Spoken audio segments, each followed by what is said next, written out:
ഭക്ഷണം കഴിക്കുമ്പോ മൊബൈൽ കാണാൻ പാടില്ല. ഫുഡ് കഴിക്കുമ്പോ നമ്മളും കാണരുത്, അവരും കാണരുത്. 2, രാവിലെ എണീച്ച ഉടനെ മൊബൈൽ കിട്ടരുത്. രാവിലെ എണീച്ച ഉടനെ മൊബൈൽ കൊടുത്താല് പിന്നെ ഓരോ സ്കൂളിൽ വിടുന്നുണ്ട്, കാരണം പോയിട്ട് കാര്യമില്ല. എന്തുകൊണ്ടാണ് ഞാൻ പറഞ്ഞത്? ശാസ്ത്രീയമായ കാരണം. 3, രാത്രി ഉറങ്ങുന്നതിന് മുമ്പ് കൊടുക്കാൻ പാടില്ല.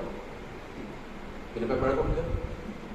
ബോറടിച്ചിരിക്കുന്ന സമയത്തേക്ക് കൊടുക്കാൻ പാടില്ല. ശരിയാക്കുന്നു.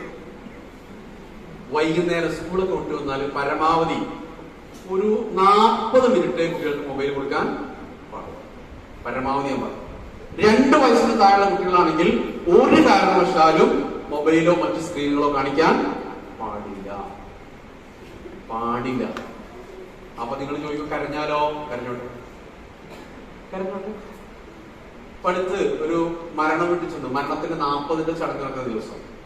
അപ്പൊ അവിടെ ചെന്നപ്പോ ഈ വീടിന്റെ സൈഡില് അവിടെ വന്നൊരു ബന്ധുവാണ്, എനിക്ക് അറിയാവുന്ന കുട്ടിയാണ്. അവളവളെ കുട്ടിക്ക് ഇങ്ങനെ ഭക്ഷണം കൊടുക്കുന്ന രംഗം ഞാൻ കാണും.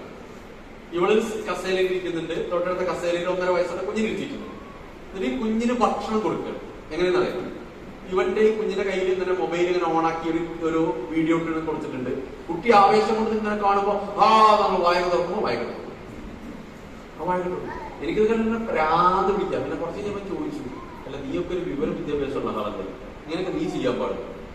അപ്പൊ കുട്ടി പറഞ്ഞ മറുപടി എന്താണ്? ഇങ്ങനെ അയാൾ കഴിക്കുള്ളൂ എന്ന്. ഇങ്ങനെ കൊടുത്താലേ അവള് കഴിക്കുള്ളൂ. ചില വീട്ടിലൊക്കെ പാല് കൊടുക്കുന്ന ഉമ്മമാരെ കാണുമ്പോ സങ്കടം തോന്നും. ഒരു കയ്യിൽ കുഞ്ഞ്, ഒരു കയ്യിൽ മൊബൈൽ. ഇതിലേതാണ് കുഞ്ഞ് എന്നുള്ളത് പലപ്പോഴും ഡൗട്ട് ഉണ്ടാവാറ്. അപ്പൊ ഇതിന്റെ ഓറിയന്റേഷൻ കറക്റ്റ് ചെറുപ്പത്തിലേ കുട്ടികൾക്ക് കിട്ടുന്നുണ്ട്. ചില കുട്ടികൾക്ക് ഡൗട്ട് ഉണ്ടാവും, ഈ മൊബൈൽ ഉമ്മാന്റെ ഒരു അവയവാണോ? കാരണം ഇത് മാത്രം നോക്കാറില്ല, ഉമ്മാന്റെ കയ്യിൽ നിന്ന് മാറ്റാറില്ല. സമയം വെച്ചു. രാവിലെ എണീച്ചോടനെ കൊടുക്കരുത്, രാത്രി ഉറങ്ങുന്നതിന് മുമ്പ് കൊടുക്കരുത്. പിന്നെ ഭക്ഷണം കഴിക്കുമ്പോഴും കൊടുത്തിരിക്കാന്നല്ല, തരൂല.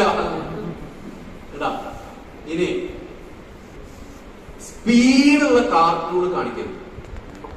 ഇത് കാണിക്കരുത്. നല്ല സ്പീഡുള്ള കാർട്ടൂൺ. എന്തൊക്കെ നിങ്ങൾക്ക് ഇഷ്ടപ്പെട്ട കാർട്ടൂൺ? ഗെയിമുകൾ എന്തൊക്കെ? ഫ്രീ ഫയർ കാണില്ല. Free fire. പിന്നെ ജുറാസിക് പാർക്ക്. പിന്നെ മൈൻഡ് ക്രാഫ്റ്റ്. പിന്നെ ഇതൊക്കെ അസ്മാൽ ബദർ പഠിച്ചു പോകാൻ പഠിച്ചോണ്ടിട്ടോ, അല്ലെങ്കിൽ ഇതൊക്കെ പറ്റിക്കും വരെ. കാരണം നമ്മൾ വിചാരിക്കുന്ന വിശേഷപ്പെട്ട സാധനമാണ്. പറ. പിന്നെ റോബ്ലോക്സ്. നമ്മളൊക്കെ വിചാരിക്കുന്നതാണ് റോബ്ലോക്സ്. പിന്നെ പബ്ജി. ഓക്കെ. ഇത് നമ്മൾ മനസ്സിലാക്കിയിട്ടില്ലെങ്കിൽ പണി കിട്ടും.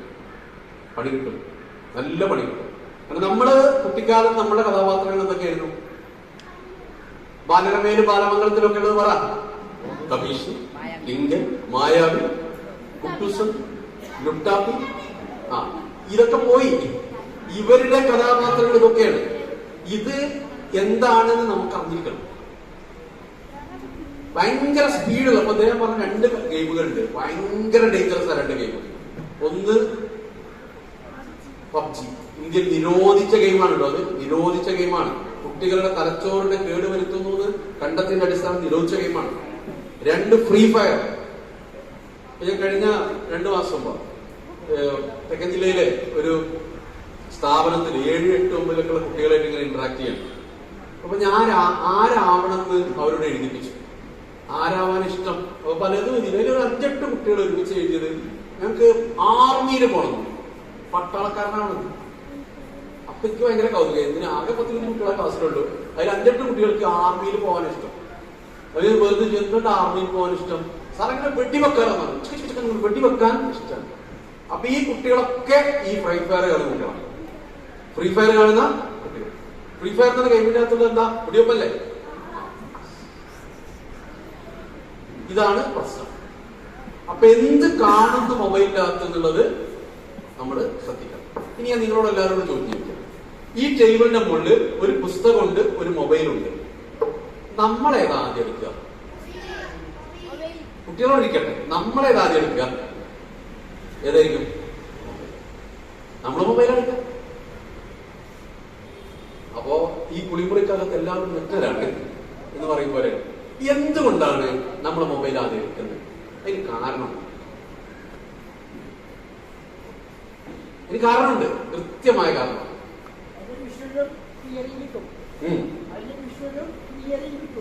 വിഷ്വലാണ് ഹിയറിംഗ് കിട്ടുന്നത്. വെരി ഗുഡ്, വെരി ഗുഡ്, കറക്റ്റാണ് അദ്ദേഹം പറഞ്ഞത്.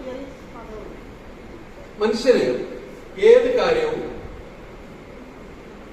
മറ്റൊരാളുടെ നിർബന്ധമില്ലാതെ, പ്രേരണയില്ലാതെ, ഭീഷണിയില്ലാതെ ഒരാൾ ഒറ്റക്കൊരു കാര്യം ചെയ്യണമെങ്കിൽ ആ ചെയ്യുന്ന കാര്യം കൊണ്ട് തലച്ചോറിൽ ഒരു പ്രത്യേക രാസവസ്തു ഉണ്ടാവണം. അപ്പൊ സിഗരറ്റ് വലിക്കാം പുരുഷന്മാർ പലരും ചെയ്തൊരു സ്വഭാവം. ഈ സിഗരറ്റ് വലി കൊണ്ട് ശരീരത്തിന് ബുദ്ധിമുട്ടുണ്ടെന്ന് വലിക്കുന്ന ആൾക്കറിയാം. അറിയാലോ? അറിയാന്ന് വെച്ചല്ലോ വലിക്കാത്ത. എന്തുകൊണ്ടാണ് വീണ്ടും വലിച്ചു പോകുന്നത്? ഇതിൽ നിന്നൊരു സാധനം കിട്ടുന്നത്, ഇതൊരു സാധനം കിട്ടുന്നത്, അത് സുഖം. എന്താ പറയാ? സുഖം തരുന്നുണ്ട്. കഞ്ചാവ് അടിക്കുമ്പോ ഈ സുഖം 100 ഇരട്ടി കിട്ടും, വെള്ളടിക്കുമ്പോ 50 ഇരട്ടി കിട്ടും. അപ്പൊ വേറെ ആരും നിർബന്ധിക്കണ്ട, എടാ കഞ്ചാവ് അടിക്കണം ആരും പറയണ്ട, ഒറ്റ കഴിക്കും. ചെറിയ അളവിൽ ചായ കുടിക്കുമ്പോൾ. അപ്പൊ സുഖം തരുന്ന ഒരു ഹോർമോൺ ഉൽപ്പാദിപ്പിക്കുന്നുണ്ട് ഇതിലൊക്കെ. അതെല്ലാത്തിലുണ്ട്. ഇപ്പൊ നമ്മള് ഖുർആൻ ഓതുക, ഒരാൾ ഇഷ്ടപ്പെട്ട ഖുർആൻ ഓതുകയാണെങ്കിലും ആ രാസവസ്തു ഉൽപ്പാദിപ്പിക്കും. അതിന്റെ പേരാണ് ഡോപ്പമിൻ എന്ന് പറഞ്ഞേ. ഡോപ്പമിൻ. ഇതിൽ സ്കൂളിൽ കെമിസ്ട്രി പഠിക്കുന്ന കുട്ടികൾ അത് പഠിക്കും. 9-ലും 10-ലും ഒക്കെ കുറിച്ച് പഠിക്കുന്നുണ്ട്.